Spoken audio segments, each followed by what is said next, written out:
drive and finished by James. About to play the pass, and LeBron James about to win another title. As we hit the 4-minute mark. LeBron James throws it down. Again, they had a 6-year drought of not making the playoffs. And with Anthony Davis arriving, a technical foul call on LeBron James. If you could jump that high. Going to finish the playoffs 16-5. They beat Portland, Houston, and Denver all in 5 games. As LeBron James ready to celebrate the rough and rugged Western Conference, an emotional roller coaster this season. And LeBron James caps off his 17th year with a triple-double in an NBA championship clincher. 28 points, 14 rebounds, 10 assists. The Lakers 127 away from the title. The respect from those two. And that's it, it's over. This historic 2020 NBA championship belongs to the Los Angeles Lakers. The Lakers conquer the bubble, and banner number 17 will soon hang in the rafters.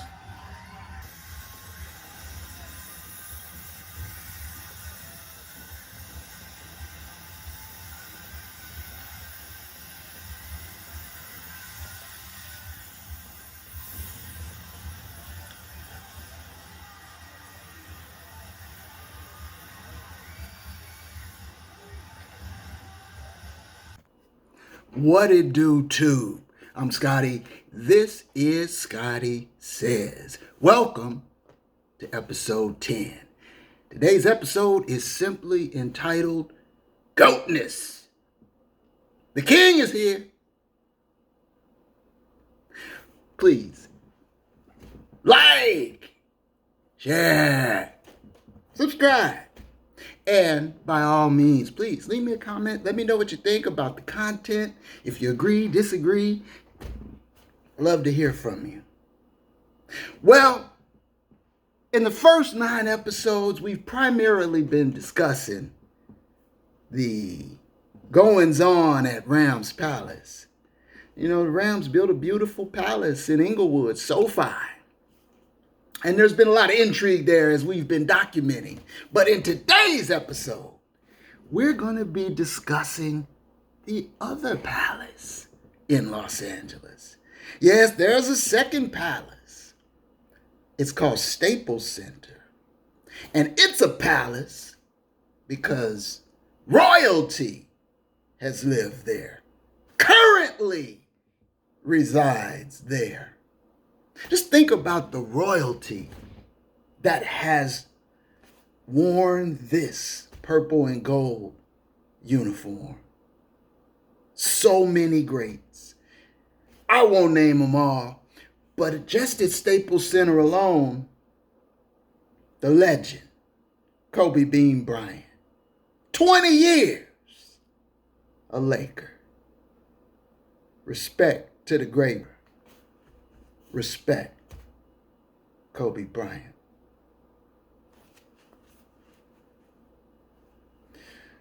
But today's episode is about the current king, the current GOAT, the current royalty residing at the palace called Staples Center. One King James, LeBron, Bron, the chosen one. I mean, where do you begin with this guy? In his 18th season, at 36 years old, he is, in my opinion, clearly the front runner for most valuable player in the NBA. That in and of itself is remarkable. Think about that. Breathe that in. 36 years old. 18th year in the league, and this is the best player in the NBA, and still, that's GOATNESS, ladies and gentlemen. We can go over some of the basic numbers. I mean, he is your reigning finals MVP. And let me just stop right there, because I have to say, as a very long time Laker fan, I remember going over to the Fabulous Forum and then the Great Western Forum in Inglewood, adjacent now to Rams Palace. And I remember, because I was there, watching Kareem and Magic, Worthy. Let me see now. Kareem, Magic, Worthy, and the rest of the fellas, B. Scott and Michael Cooper. Michael Cooper he and I went to the same barber for years. So I used to see Coop in the barber shop over on the Shaw. Ah, yeah. Showtime. Glory days of the Lakers. The heyday. The golden age. But then came the Shaq and Kobe era. And many championships followed from there. And even after Shaq was gone, Kobe kept it rolling as best he could. But the thing was, after D'Antoni ran Kobe into the ground and at Achilles pop, those years were down years for the Lakers. Even with Kobe, they were a losing franchise. It was hard to watch. You know, and I loved Kobe. I probably saw every game Kobe ever played. And that's just another reason why, you know, his passing was especially touching for me. But as for many. But Kobe struggled his last years to elevate the team, you know, and there were years after Shaq left where Kobe balled out and led the league in scoring and, you know, was doing magical things individually, but the team didn't prosper. So my point is, we saw magnificence from Kobe over the course of 20 years, but LeBron James is a different conversation in that this man's been in the league 18 years and in the finals 10 of them. Breathe that in. You know, ponder that. 10 years in the finals. That's more than half of his years in the league. With that simple math, carried one. Just incredible. And no, he didn't win them all. He didn't win all 10. You know, and that's the argument with Jordan. Well, Jordan was 6-0. He's the GOAT. He was 6-0. But, I mean, think about it, though. What about those 4 years that Jordan led the league in scoring before he won his first championship? And people said about Jordan, yeah, he's a great scorer. Oh, he's an incredible athlete. But I remember, the guy can't win.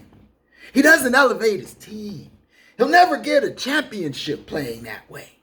Yes, he'll score 50. Yes, 55, double nickel, 60. But the Bulls don't have any championships to show for all that scoring this fella's doing. They got Scottie Pippen and Phil Jackson, and then they never stopped winning. Except they won 3 in a row. Jordan left. Put it down. Now, I grant you, there was a lot going on in that time frame. His father was murdered. But if you recall, Michael Jordan didn't retire from the NBA to mourn his father and to go climb a mountain or sail the seas or think, or he retired and went to play Major League Baseball. So, my point is, like with Kobe, you've got periods in Jordan's career where the team is not winning, or where, for whatever reason, he's not affecting the franchise in a positive way. Those couple of years that he went to play baseball, the Bulls didn't win any championships. Houston did. And after the sixth championship, he retired again.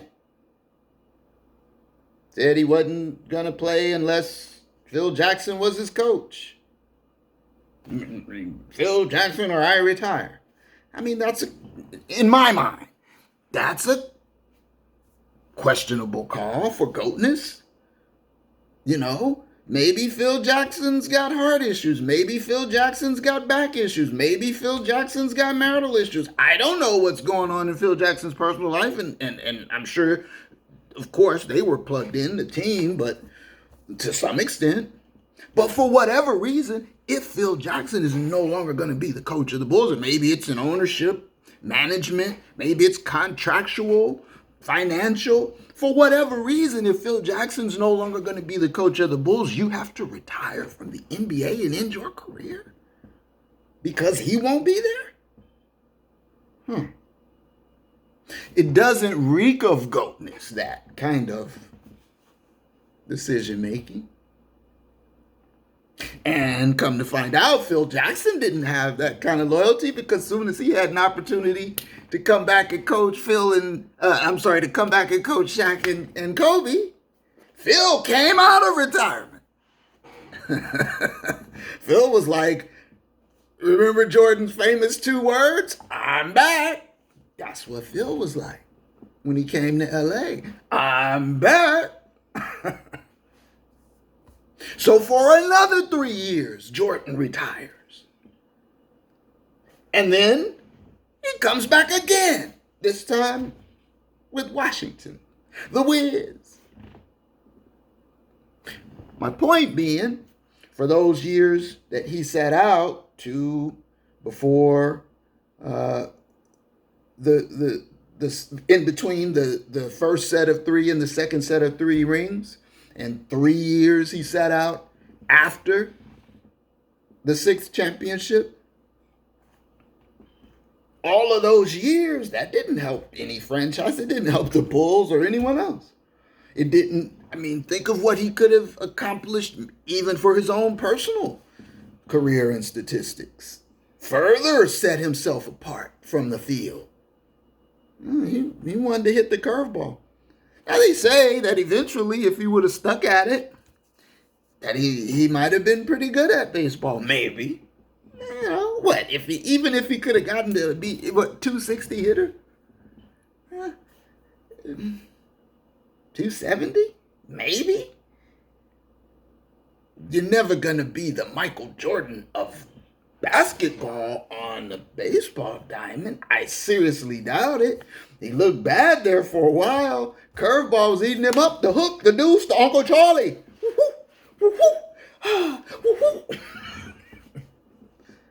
But he was starting to come around, and everything takes time. I get it. And that strike in MLB is apparently what led him to say, hey, they're striking in baseball. Go back to the NBA. What if there wouldn't have been a strike? How long would he have stayed with Major League Baseball? Would he have come back? Would he have gotten those next 3? It's all interesting. Why did he leave between the first 3 and the second 3? I've heard people like Skip, say that the NBA forced him out. Huh? What? Why would the commissioner of the NBA force out its most valuable, marketable player? Its greatest asset. Why would it? So, hey, I say all of that to say, meanwhile, you have a fellow like LeBron, the king. And he's like a metronome. Tick, tick, tick, tick, tick. Year in, year out. Relentlessly. Finals, finals, finals. With this team, with that team, with the other team. Back to this team. Finals, finals, finals. Wow. Very remarkable. I tip my cap. I remember where I was when I heard LeBron was coming to the Lakers. Because remember, the Lakers were moribund. They were a team quagmired in sloth, mess, and misery. The Lakers were a train wreck. I was on a little tour bus headed to the Hollywood Bowl for the Reggae Festival concert. And a guy, a couple seats over, I overheard say, "Hey, they just signed, the Lakers just signed LeBron James." And I knew he was a free agent, but he had just become a free agent. And I didn't know the guy. It wasn't my conversation. I just blurted out at him, "You lying. You lying." And he said, "Oh, no. It's right here. It just happened." And I was like, yeah. Because I knew what that meant. Rings coming. Chips coming. Championships coming. Because they come where he goes. They follow him.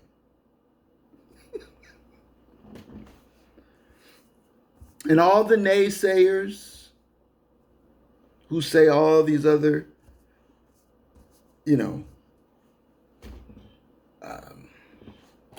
rationales for why this man isn't given the credit that I think he's due. And who is the greatest player of all time is so subjective, and you could use a lot of different metrics. And what I would say to answer that, just to inject my answer to that right now, is we've seen what the other candidates for GOAT in the NBA have done. Theirs is in the book. Let's allow the king, LeBron, to finish his career. Let's let him put the final period on it. Just wait a little while. Wait 5 years, 7 years, who knows? Might be longer. This guy is unique in a way we've never seen. To be able to play at this extraordinarily high of a level, this deep into a career. But just wait till it's all said and done. And then, like the others, let's just stack it all up and see what we think. But I can tell you this for sure. The resume that he's already built isn't done yet. There's going to be more beauty put on top. I believe more of these. In fact, I would say it would be a fool's bet to think that he won't get another one, barring catastrophic injury. And just think about that. I believe it had been 9 years in a row finals, and he comes to the Lakers, and we're like, let's go. But everybody said, yeah, but see now, he's come to a team that's really quagmired in slop. They're the downtroddenest of the down. The Lakers are so pitiful that not even an older version of the king is going to be able to do much to change that. Certainly, There's no way he will get that team to the finals. And granted enough, in his first year, the Lakers did not make the finals, didn't make the playoffs. But you have to take into account, for the first time in his career, the man was injured. It was the first time. I remember watching the game. I remember because I was there. I remember watching the game, and he slipped like on a little wet spot on the floor, and the groin pop tore, and you saw it, and he said, it was like, And I was like, because it's like, you have that empathy. He was, and I was like, When he tore his groin on Christmas Day, I was in Vegas watching the game at the resort. When he tore his groin on Christmas Day, the Lakers, that team, the team they said couldn't be helped, couldn't be moved, couldn't be lifted or exalted or resurrected, they were in first place. He, just by adding him. That's that thing I'm saying about GOATNESS. You extract this guy from a situation. You take him away from Cleveland. They're what they've always been. Nothing. Boo-boo. You put him back, they're in the finals. They're beating the greatest team of all time, Cleveland. You take him away, they're Cleveland again. The Lakers, the last couple or 3 years of Kobe's situation, and then without him, they're awful.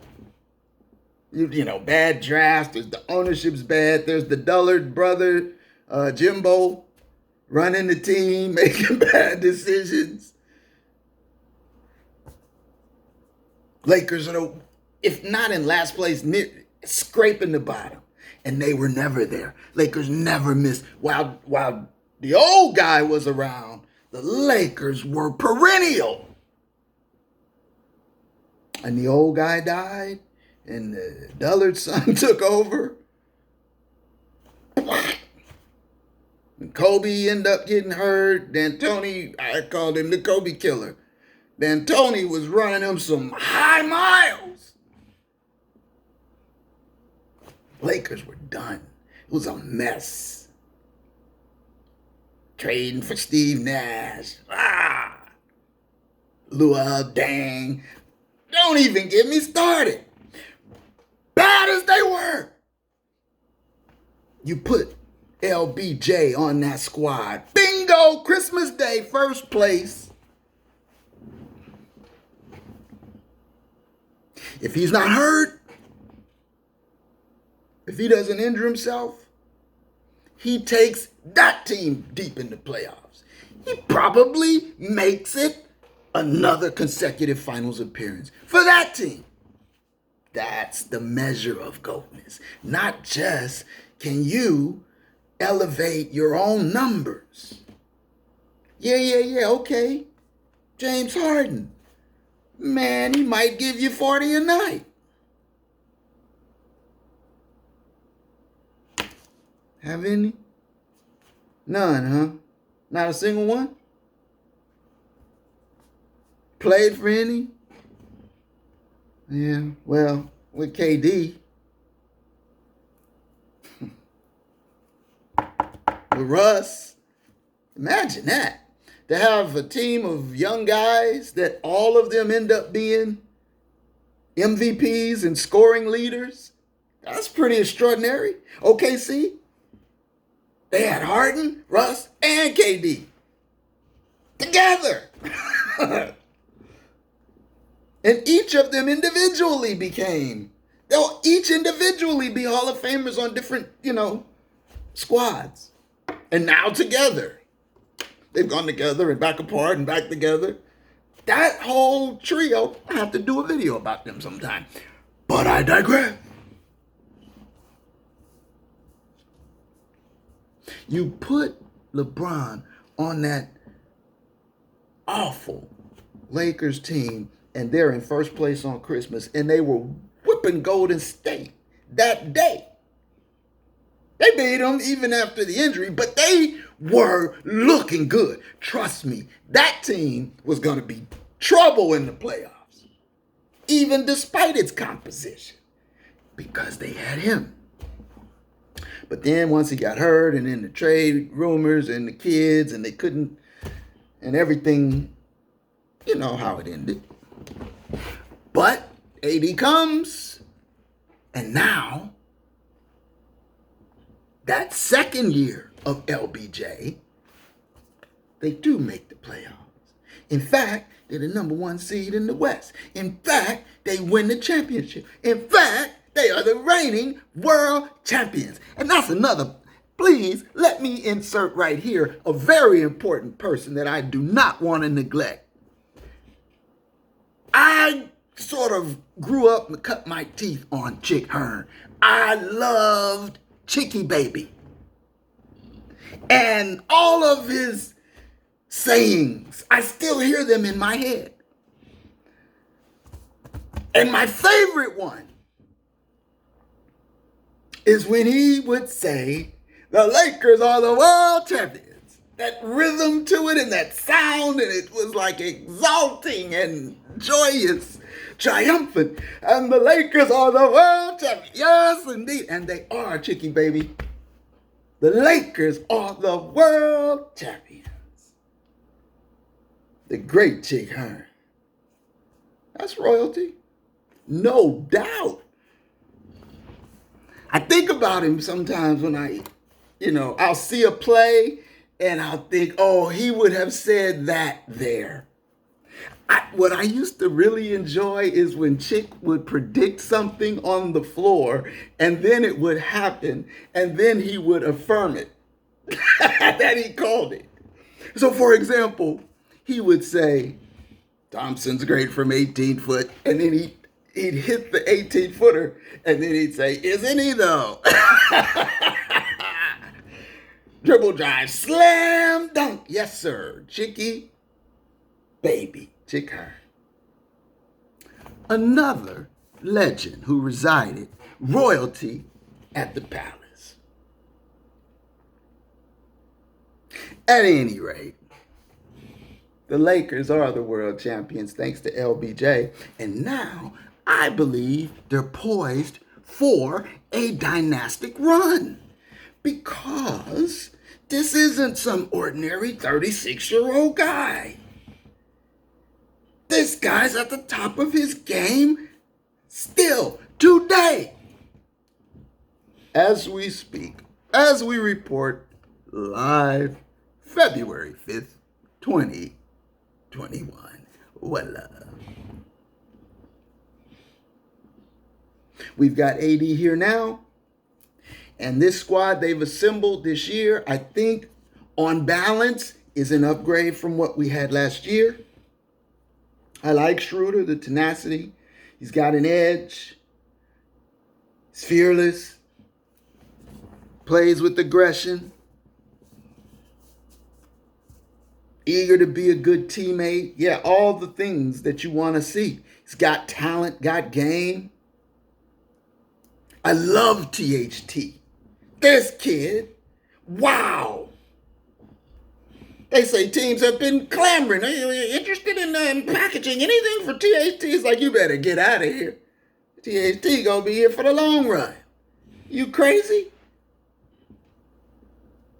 Kuzma's playing much better now. Now, I'm digressing. I know. But I would like to just right here interject. I think my ideal starting Lakers 5, because I know that Vogel's playing around with lineups, and doing a lot of experimenting and rotations, and now he's running a 9-man rotation. I get all of that. But the one thing I haven't seen any experimentation with, any variation with at all, is Marc Gasol at center starting. I don't know. He's a little like the Mummy. A little. They used to say, can you slide a piece of paper between his feet and the court when he jumps? Now, don't get me wrong, he's a smart player, been around a long time, he's got a winning attitude, all those things. I love those things. So I get his value as a teammate. But I think as a starting 5, I think the Lakers, now, and I get a lot of this is because AD doesn't want to play the 5. So maybe this is what we'll see in the playoffs. But I think, ideally AD would be at the 5. Put Montrez at the 4. Have LeBron at the 3. And then you can keep Schroeder and KC in the backcourt. I think KCP, I think that's your top-notch starting 5. And then off the bench, you've got Kuzma and THT. You've got Gasol, who can kind of mummy it up, and anchor that second unit with either Morris or Wesley. Feel like I might be leaving somebody out. Oh, and AC Caruso, put him in there. That's a good second unit. So that's the way I would go. Now, back to our regularly scheduled programming. LeBron James, reigning Finals MVP. 10 of 18 career seasons in the finals. His record, 4-6. He's been with 3 teams. He's the only player in NBA history to be Finals MVP with 3 different teams. 4-time Finals MVP. He's a walking triple-double. His durability and consistency is extraordinary, exceptional, beyond reproach. Dwayne Wade just said today, or last night now, as it's become the wee hours, but he just said that he thinks LeBron James right now is playing better than ever. What? Ever. Ever.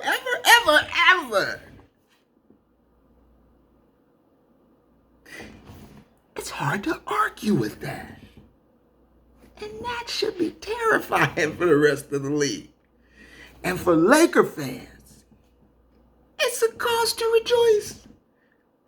Like the Who's when they woke up and the Grinch had taken all their toys and food, they were still singing. Laker fans should be rejoicing. Because the King is here. The King is here. Now, it's not like I want to send vibes of complacency to the King. That free throw percentage is poor. That's the thing left for him to improve upon, to really work on and perfect. I don't see why LeBron James can't shoot 75% from the line. Maybe more. Do you see how far he's stroking threes? Logo threes.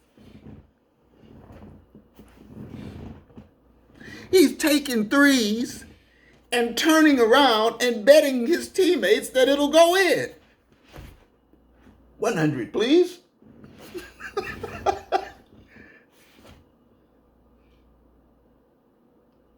All of the stats that I could run down, and most of the numbers, and the numbers are the numbers, but one one of the things I really love about him is that he exists outside of the numbers in so many ways. The numbers are magnificent. This season, just this season, well, tonight he was 27, 10, and 10. Had a triple-double. 27, 10, and 10 tonight. But for the season, he's shooting 41% from three. He's averaging 22 points, 9 assists, 7 rebounds. Age 36. 18th season. Led the league in assists for the first time as a point guard last year. Are you kidding me? He's led the league in scoring. He's led the league in assists. He rebounds like a forward. When he's all said and done, at the end of his career, he'll be the all-time leader in scoring in NBA history. His assists will be off the charts.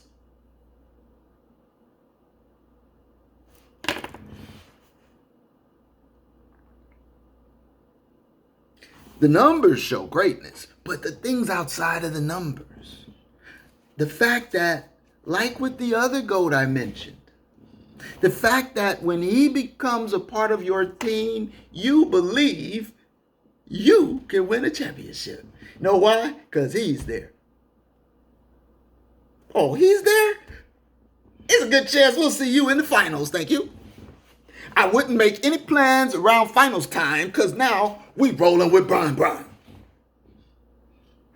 And no, normally around finals time, we'd be, off somewhere on an island or something. But now that Bron's here, don't make any plans. We don't be balling. The king is here.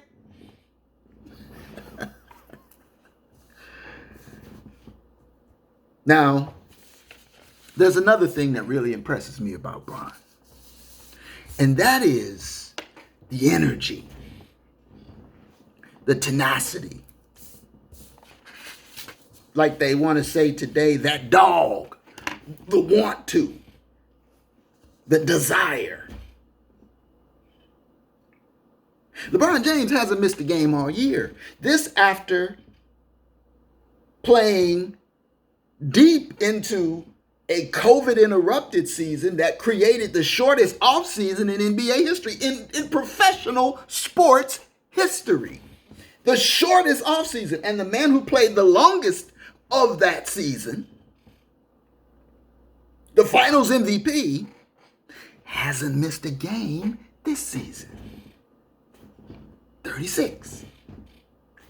18-6. His young running mate, his counterpart, his collaborator, his road dog, AD, has missed a few games already. AD's numbers are down. And that's the difference. Now, they paid a lot of money. AD's going to command a lot of money. AD is a baller. Don't get me wrong.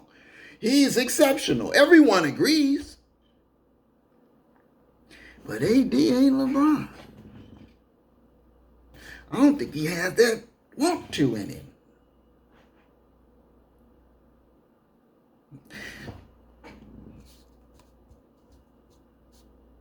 AD was with New Orleans for 7 years? How many playoff wins did they have? Did AD lift the Pellies? Did he make those other guys around him believe, hey, we got AD, we're going to be playing deep into the postseason? Did they think like that? I think the Pellies were thinking, once the regular season's over, pretty much time to plan vacation. Where you going, AD? AD was like, I don't know. I haven't been Bora Bora. AD is an extraordinary player, but he's not foundational in my opinion. He is not going to lift your franchise out of the mire and the muck like one LeBron James. So don't get it twisted, because I've heard people say, well, yeah, you know, LeBron is just going to ride AD's coattails now. Skip. Don't do that, Skip. That's laughable. He says a lot of laughable stuff. I digress. But trust me, AD should be thankful that he's with LeBron. He's riding with Bron. He's riding with the king. That Run DMC want to be down with the king?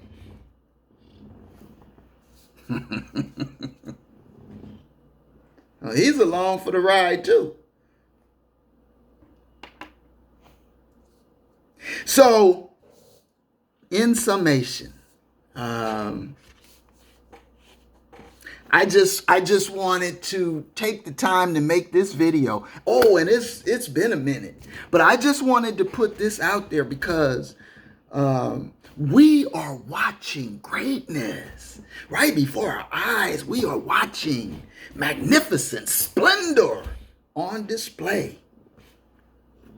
The king is here.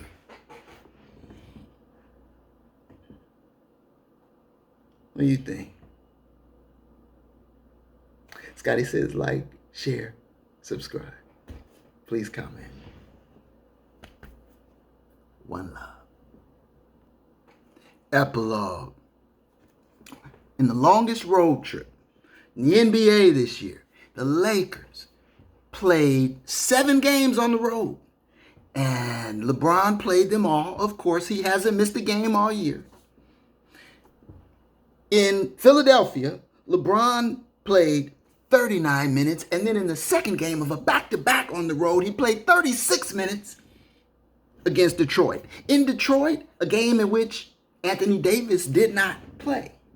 LeBron in the warm-up is dancing, singing, running around, shooting in the warm-up with so much energy. It's infectious and amazing. He is who we thought he was. And we're very fortunate to have him on the Lakers. Here's my prediction. LeBron James has never won 3 chips in a row. And I predict that he absolutely 100% will accomplish that feat as a member of the Los Angeles Lakers.